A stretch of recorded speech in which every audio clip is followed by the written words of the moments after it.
Hello there, welcome back to my channel. My name is Rich, and today we will be discussing a very important topic that many of you have been asking about, and that is the do-it-yourself approach to the EB2 National Interest Waiver Green Card application. If you haven't checked my content on using an attorney or an immigration attorney to petition for your green card using EB2, I highly recommend it. Now is the time to consider the do-it-yourself approach and see if it is the right fit for you. Don't go anywhere, let's get started.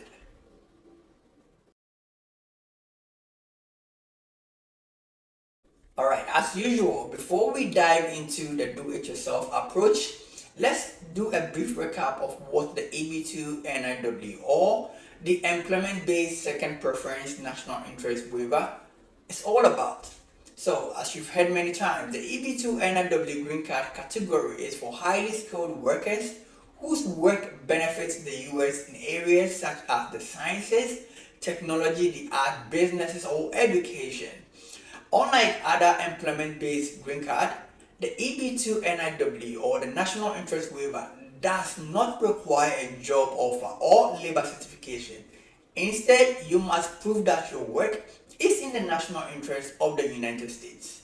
The EB2 National Interest Waiver category is particularly attractive for professionals just like you who have made significant contributions in their fields and can demonstrate that their work has a substantial and positive impact on the US economy and culture, or even the society at large. And this can include researchers, entrepreneurs, artists, and many others who are at the top of their fields. And don't forget that includes students as well. However, the application process can be a little bit complex, requiring a strong and well-documented case to convince the USCIS of your eligibility. Now, let's get into the pros and cons of taking the do-it-yourself approach to your EB2 NIW or the National Interest Waiver. Stay tuned. Let's start with the benefits of taking the do-it-yourself route for your EB2 NIW application. And of course, the main benefit or the first benefit here is cost savings. One of the biggest advantages of doing it yourself approach is saving on legal fees. Hiring an attorney can cost anywhere between $6,000 to $10,000, and that is just for the service of petitioning for the I-140, the first phase. This means for the entire process, you could be spending about $8,000. And remember, if you are filing as a family with husband, wife, kids, you could be paying significantly more than the $8,000. By handling the process yourself, you can avoid these costs, which can be a financial relief. This money can be instead be invested in other important areas of your life or even personal savings additions. For many like you, these savings can make a big difference in your overall budget and provide a peace of mind during this immigration process. Another advantage is full control. When you manage your application, you have complete control over every detail. You can set your own pace, double check all documents, and ensure everything is exactly as you want it. This level of control allows you to thoroughly understand every aspect of your case, making you more knowledgeable about your own immigration process. Being in control means you can meticulously review all documents for accuracy and completeness, reducing the chances of errors that could delay your application. Furthermore, having control over the timeline allows you to prioritize and manage tasks according to your schedule, which can be empowering and lead to a more satisfying experience as you work through the application process. The next advantage is learning experience. Very important here. Going through the application process yourself can be a very valuable learning experience. You will gain deeper understanding of the immigration laws and procedures, which can be very useful knowledge in the future. This experience can empower you, giving you the confidence in your ability to navigate complex or daunting processes. Additionally, the skills and knowledge you gain can be beneficial if you plan to assist families, friends, or colleagues with similar applications in the future, just like what I do. Understanding the intricacies of the immigration system and also provide you with a sense of accomplishment and self-reliance. The insights you gain can help you in other areas of your professional and personal life, enhancing your problem and organizational skills. There is also flexibility advantage for doing it yourself. Without an attorney's schedule to consider, you have more flexibility in how and when you work on your application. This can make it easier to fit the process around your commitment, whatever that is, whether work, family, or other responsibilities. You can work on your application at times that are most convenient for you, which can reduce stress and make the process more manageable. Flexibility also allows you to spend as much time needed on each part of the application, ensuring that every detail is carefully considered. This personalized approach can lead to a higher quality application as you have the freedom to revise and improve your submission without external time constraints. Additionally, the ability to work at your own pace can make the experience less overwhelming and more adaptable to your lifestyle. While there are definitely benefits to doing it yourself approach, it's also important to be aware of the potential drawbacks. The first drawback here is complexity and time consuming. The EB2 NIW application process is a bit complex and can be very time consuming. You need to gather extensive documentation and write detailed personal statement, and also ensure everything meets USCIS standard. Without professional guidance, this can be very overwhelming and can lead to mistakes that could delay or even jeopardize your application. This process requires significant time commitment, which can be very challenging to manage alongside other personal and professional responsibilities. Additionally, the complexity of the application means you need to invest considerable effort in understanding and meeting all the requirements, which can be very daunting without prior experience. Balancing this workload with your daily life can be very stressful and demanding. Another area of drawback is lack of expertise. Immigration attorneys, they have the specialized knowledge and experience that can be very crucial in preparing a strong application. They know how to present your case in the best possible light and can navigate the nuances of the immigration law. Without this expertise, you might miss key elements that could strengthen your application. Attorneys are also very familiar with the common pitfalls and challenges that applicants like you face, and they can help you avoid these issues. The lack of professional guidance means you are solely responsible for understanding and applying the immigration laws, which can be very complex and subject to frequent changes.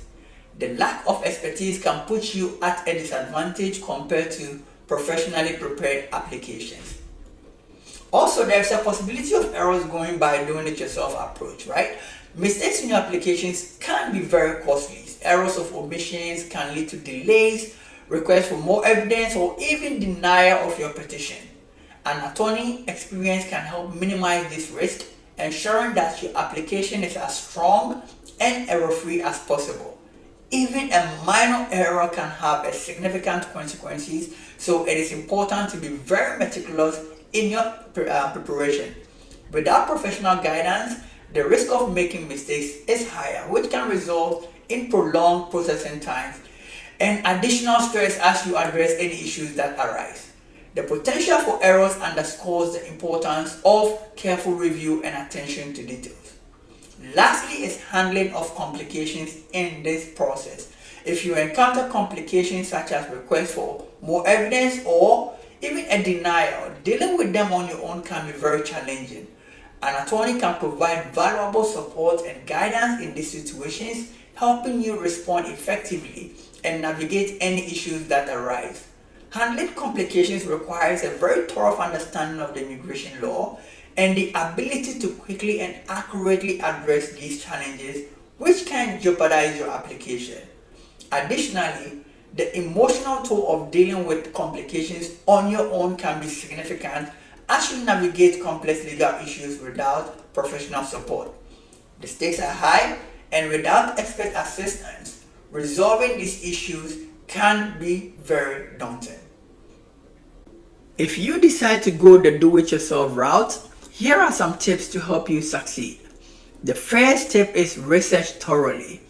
Make sure you thoroughly research the EB2 NIW process, understand the eligibility criteria, the required documents, and how to present your case.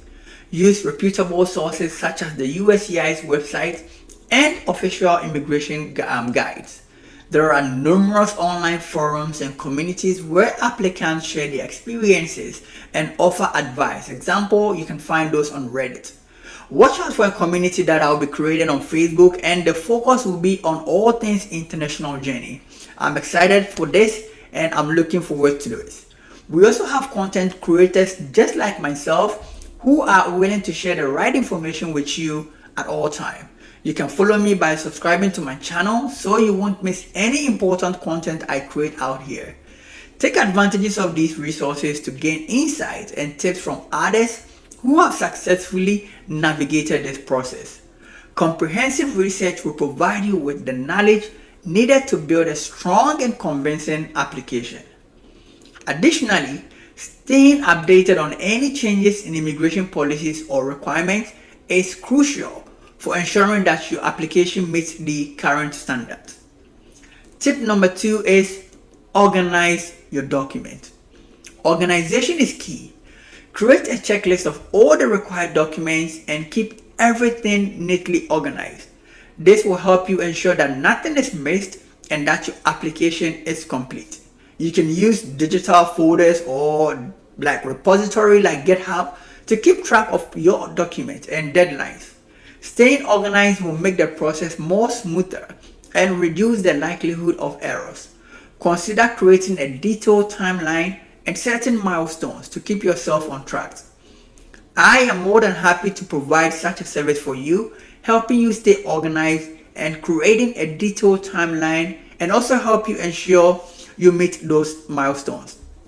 Link up with me on LinkedIn. My name is Richmond Adadankwa. I should have mentioned in the beginning. Additionally, maintaining backup of all documents can prevent potential setback in case of lost or damaged files. Effective organization can save you time and reduce the stress throughout the application process. The third tip here is seeking guidance when needed. In fact, seek guidance all the time throughout this process. It's okay to seek guidance. Join online forums. This is more exciting reason for me creating the community on Facebook. Also consider consulting with attorneys if you need any specific questions to be answered or concerns to be addressed.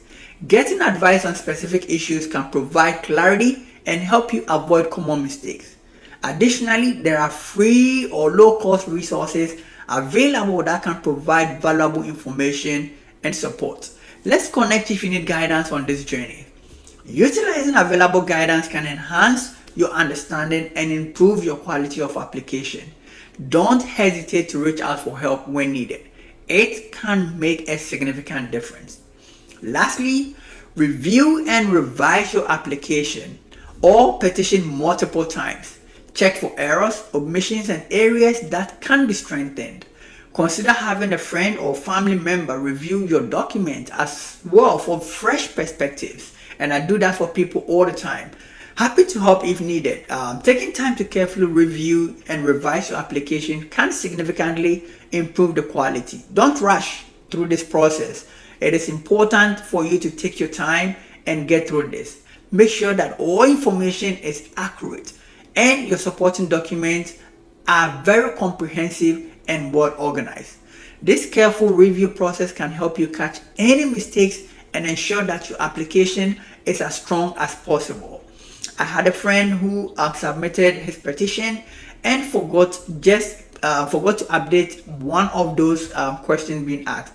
Basically, it was just a cell for him to enter the job category that he is seeking for national interest waiver. He missed that, and because of that, his application process approval got extended a little bit. I mean, just 1 week, but he could have gotten approved earlier than that. So again, review and revise your application as many times as possible, and always it's important you can have like a third party do a thorough check as well for you. It will go a long way to help you in your petition process. In conclusion, doing it yourself approach to the EB2 NIW Green Card petition has both pros and cons. While it can save you money and give you control over the process, it also requires significant investment of time and effort and comes with some risk. I hope this video has helped you weigh the advantages and disadvantages, and you can now make the best decision for your situation. If you found this video very helpful, please give it a thumbs up and share with your friends and families or others who might benefit. And don't forget to subscribe to my channel for more tips and guidance on the EB2 National Interest Waiver process. Thanks for watching and good luck with your application. And until then, I'll see you in my next video. Adios.